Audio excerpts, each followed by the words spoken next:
I am glad that I stayed up for this press conference last night.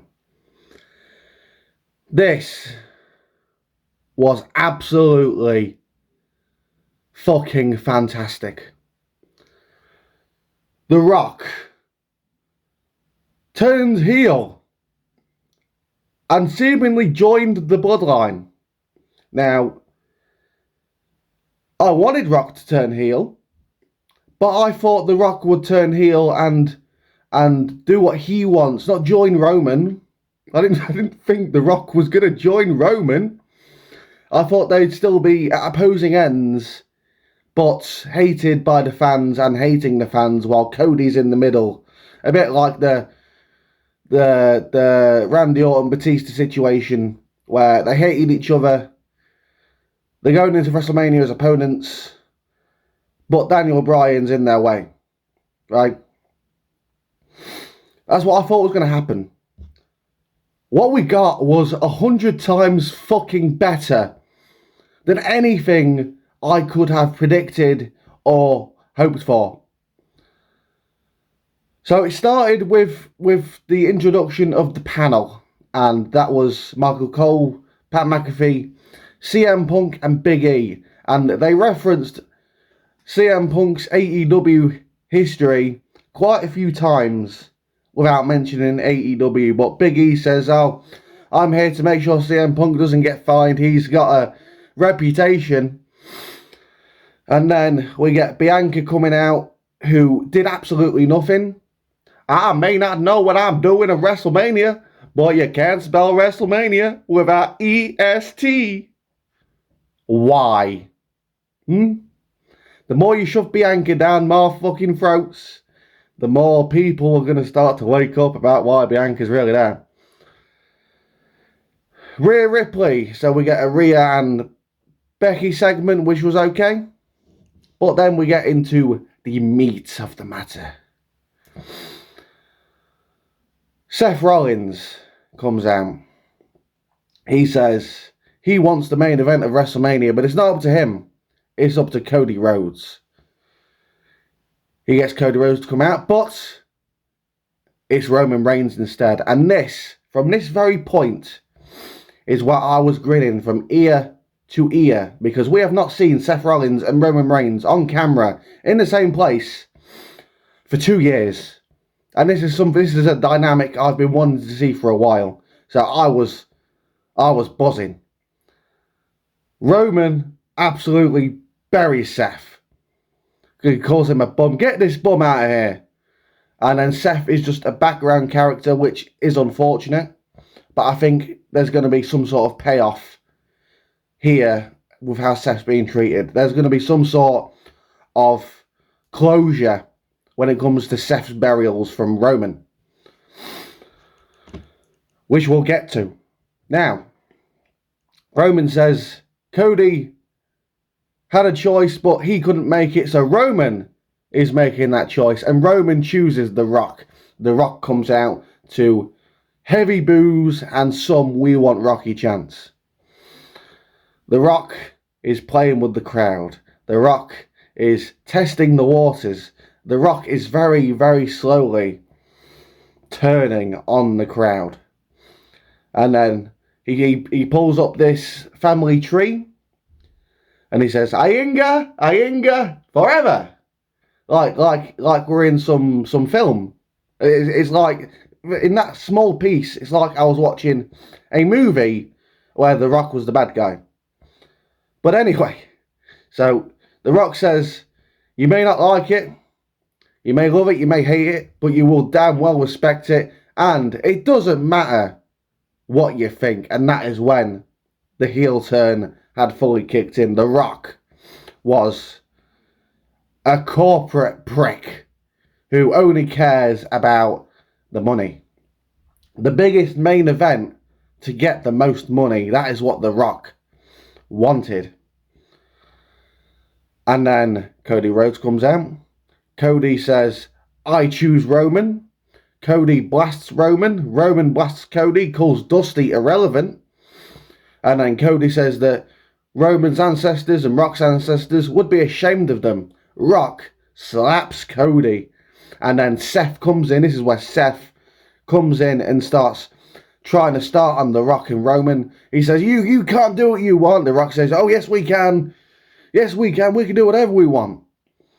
So, while this little mini brawl happened, it's like they're setting up a tag match. When for? I don't know. I don't necessarily want to the same people wrestling on both nights of WrestleMania. I'm sure they could make it work. I'm sure they could make it work, but it's just not something I'm into. Now, if they had this match at Elimination Chamber, holy shit.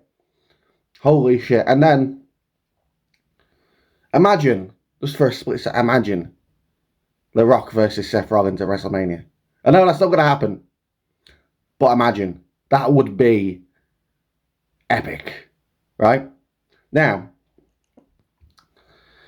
this is where the lines between reality and professional wrestling start to blur, because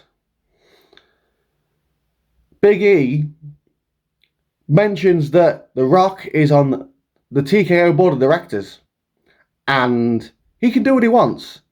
And he mentions that Cody just got slapped by his boss, and they mention Nick Khan, and they start talking insider terms. And it was so unique and interesting and amazing to watch all of this play out and to see how people were talking. And they cut to Triple H, and Triple H even does it himself. At first you think, is this a mistake by Big E? What's he doing?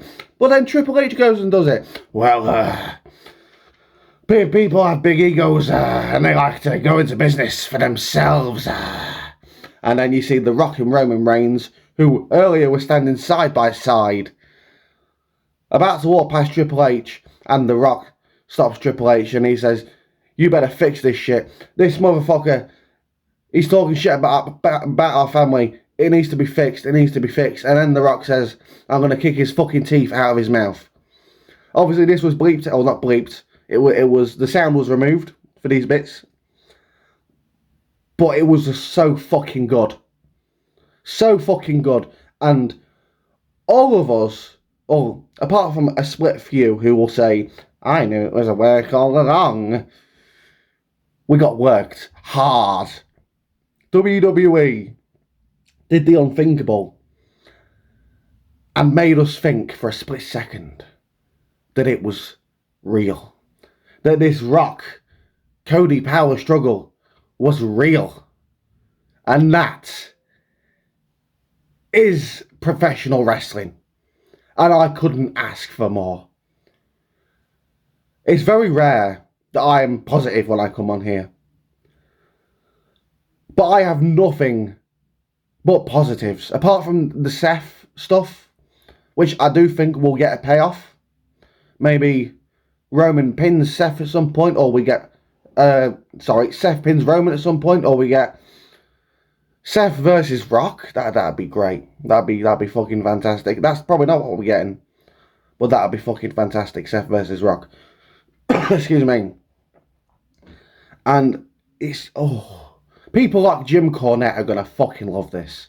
The Jim Cornettes of the world, who say, flippy shit, trampoline cowboys. You know, the people like that, they are gonna eat this shit up and ask for more. I want seconds, is what Jim Cornette will say. But where does this lead now? Is there going to be a tag match at WrestleMania Night 1? I hope not.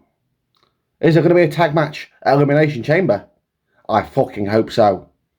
I really, really hope we are getting a tag match between these four people at Elimination Chamber. And thinking past WrestleMania, is The Rock going to be a reoccurring heel business corporate authority figure going forward? I fucking hope so, because this was great. The Rock comes in, gets board of director's spot, and does what the fuck he wants. The power struggle was shown between The Rock and Triple H, and this. If you haven't watched this, you need to.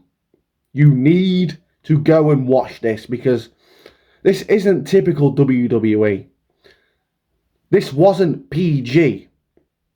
This was blurring the lines between a work and a shoot. This was wrestling at its very, very best.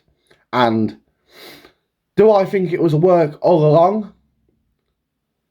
After CM Punk got injured, I think they set this up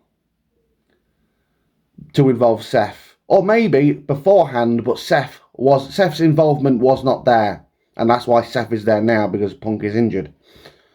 Do I think this was the plan since The Rock came in? Yes. Do I think we got worked hard? Yes. Am I happy that I got worked that hard? Yes. Yes, I fucking am. This was absolutely fucking amazing. And I can't wait for SmackDown. I can't wait for Raw. I can't wait for these things. And when people talk about bringing in that casual audience, all these Rock supporters, oh, The Rock will bring in the casuals. Yeah. If we get a Rock versus Roman match, heel Roman, babyface Rock, yeah, the casuals will come in for WrestleMania, but they won't stay for Raw. They won't stay for SmackDown. They won't stick around. This might make them stick around. This may make WWE what it used to be. And it's hard to give it justice. It's hard to explain how fucking epic this was. But this is the start of Rock versus Roman. Next year, WrestleMania 41, The Rock, the corporate champion, heel Rock versus babyface Roman Reigns. Let that sink in. Now, if you like this video, please like and subscribe. If you thought this was fucking epic, let me know in the comments. If you didn't and you disliked this segment, I don't know what fucking drugs you're on. Thanks for watching, and I'll see you soon.